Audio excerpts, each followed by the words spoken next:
person that's like still got a rotary phone on your wall, and then you're just like, and seven,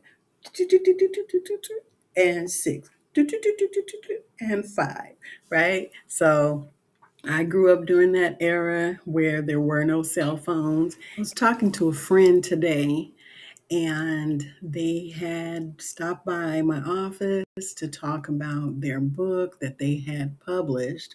They had written the book when they were like in their early 20s, but now they actually published the book. The book's actually been on Amazon for a while. And so they were like, okay, I gotta get people to buy this book. And so I started asking them questions. And so they are a person that has not been on social media. They don't do social media. They are a person that like pounds the pavement. They want to come by, see you. And I made the joke of, oh, you're the person that's like still got a rotary phone on your wall, and then you're just like, and seven, and six, and five, right? So I grew up during that era where there were no cell phones and you had a house phone, right? And so this person is from that time where you physically went in and you did job interviews, you went and saw the actual person and said, hey, would you like my product? So they're used to doing that, and they are not on social media at all. They do not have any social media accounts. So I just thought you were going to have to at least have one social media account somewhere. So I suggested Instagram, and to get a social media person, an admin, to just post their content. So they would make about 5 videos, just, shorts, just to start out because this is new for them. They would talk to people who have read the book. So they're going to have people, their friends, read the book. Then they're going to physically go and record the person, maybe in different environments, by the pool, at a restaurant, somewhere, right? Just hanging out. Then they're going to be talking in front of the camera saying, hey, this is my book. I'm the author. You can find my book on Amazon, right? So that's one thing that I told them that's going to really help them. If you are not a social media maven, you just are not that person, you don't want to be that person, that's not your lane, then have someone do it.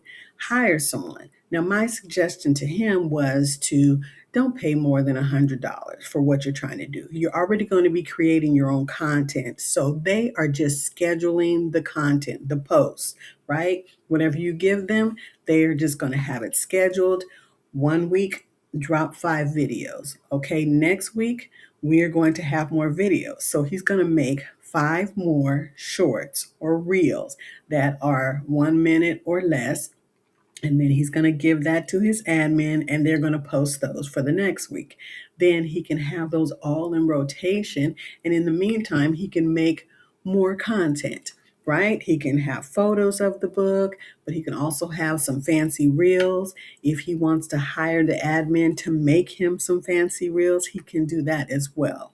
But he just needs something in rotation because he's not regularly out there and people don't even know that he has a book, right? So, this is just one way for him to get out there if he's not on social media. He needs to be there. Another way is to physically go into a bookstore and say, hey, I have this book. Can you put my book on your shelf as consignment, right? Or just tell people about the book. Go to different bookstores and find out what their criteria is, or look online, Google, and see what small independent bookstores would be able to take your book. Who is doing that? It's out there. It's on the internet. You can find it. And then he just have to contact those people. And because he doesn't mind going physically, I told him, okay, wherever you can go, wherever you can drive to, go to these different places, introduce yourself. You're going to have to develop some relationships, establish some friendships so that you can learn about this industry. You need to physically go. He also needs to go to festivals, or book festivals or events involving books, where authors are going, where publishers, printers, just different people, anything that has to do with writing, publishing a book, right? So there he is going to meet people that are doing the same thing he's doing. So initially, you don't go as a vendor because no one knows you. They're not really going to be there to buy your book. They don't know you. They're not going, oh my God, you're here. Attend the event. See how everything goes. Is this your jam? Are these your people? Are the same people that have your same type of book? Are those other authors in this room? Because you are going to be friends because you have the same book. Are there readers at this event that want to buy what you have to offer, right? So your specific type of book, your genre, there's a place where people are going because they're looking for these books. That's all they're doing, is searching this out. And they're going to the event, they're seeking out the authors that have those books, and then they're purchasing them, right? But initially, you want to go looking, just looky-looing, and have a business card or have a barcode where someone can find your book. They can find you. At least it can be minimal. If they get this barcode and then they scan it and it has a way to email you or call you, because remember, this person is someone who is used to going in person, talking to people. So he's not going to mind picking up the phone, and he has an email. So that can be another way that people can contact them, to just basically say, hey, I'm interested in your book. I'd like to read it, right? So this is just a subtle way of doing it. Then as they go to more events, they will kind of get their bearings and say, okay, now I'm ready to step out there and be an actual vendor. People know me. I have friends in the industry. Let's go, right? So this is just a way for them to get out there and be seen. Another way would be to, if you know what your genre is, your targeted market, your book serves someone. So you need to get in front of those people. So if your book is helping someone, it is a teaching tool. I have said this in several videos. Whatever's in that book is going to help someone. So go to where they're at, because they definitely want and need your book. So for this example, for this person, their book is urban fiction. And so the book really is about how a young person that maybe, took the wrong path and all the things that happened to them, and then they got on a better path, right? So that's great for like a teenager, 16 to 18, maybe 21. So my suggestion was to get in touch with educators, school principals, teachers, basically, and say, I have some books. I want to come speak to your students for free. So he's not charging them for his services to speak, because he's going to be talking about this book for years to come. But I have some books that you can purchase. Books, schools will purchase books, right? School districts will purchase books. They have budgets for that. But for you to come and speak, they just don't have it in the budget, because sometimes these speaker fees are just astronomical. So, but hey, we can buy all the books, that the law will allow, right? So if you get in that way, then that's the path that you take. So I was very excited for them, because they can just go, just within California, they can go and speak at schools and just take a day and say, hey, I want to talk to one classroom. And then there's 30 students in there. Yay, you sold 30 books, right? Later in the day, maybe there's another teacher. Maybe you have an English teacher and then you have a history teacher, what have you, right? So that's two teachers or one teacher that's teaching both of those subjects, and they have two separate classes. So you can see all of their students, right? And so then you're not limited because why? There's more teachers at the school that are doing the same thing. They're teaching those different subjects, right? So it's really unlimited what this person can do. Then also, the suggestion that I made for them was to not only be on Amazon, right? There are other platforms that can host your book, right? And then you can make money.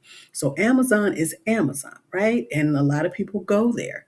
But how about going to Ingram Spark or Lulu, where they have a wider range, where they are actually saying, okay, put your book on this platform, and there are bookstores that are looking for what you have to offer. So, and they can basically help you. They'll have the categories, and if you really know what your book is doing, who it's serving, then you will have all the tags for that. And then the stores will be saying, oh, yes, I want this book in my store. They may have a curated space and they're offering those types of books. So that is another suggestion that I had for them. I'm very excited for them because just those little things, getting out, pounding the pavement, going to different festivals, bookstores to meet people, meeting other authors, getting your feet wet, just, in the rooms where other people are doing what you want to do, which is sell your book, right? And then getting in touch with the group that needs what you have to offer, whatever your book is doing for them. Get in there, right? Talk to the people who are connected to who your book is going to serve, right? And just getting on a platform that has more reach, basically, right? So we want to do all of these things. And I just wanted to get on and tell you, just kind of that's, just it was just a casual conversation with us to talk about those things because they were like, what do I do? I have 300 copies of this book, and it's like, how do I offload this book, right? I really thought they had too many copies of the book, right? I was like, really what you're going to be doing is probably like giving some of the books away, using the books to basically say, hey, can you review this, right? So the next time they order books, I said, order about 50 copies and then see what happens because, you can get copies of your book within, a week, maybe two, right? So just when you're initially starting out and you're trying to sell your book, there's a lot of excitement or what have you, it's best to run out of copies of your book because it's in demand than to have a whole bunch of books sitting around and then you can't get rid of them, right? Because people are like, oh, I'm going to be this best-selling author and I need them because, but you have no plan. You don't have a plan to get rid of the books. So he has more work to do, and I'm excited to hear what the work is that they did do, right? So, yeah. So, these are some good suggestions. If you need help with trying to figure out how to do your book, comment down below and then we can chat about it. I'm more than happy to talk about books and how to get started with writing your book, your story. And please like and subscribe. And I look forward to seeing you next time. Take care.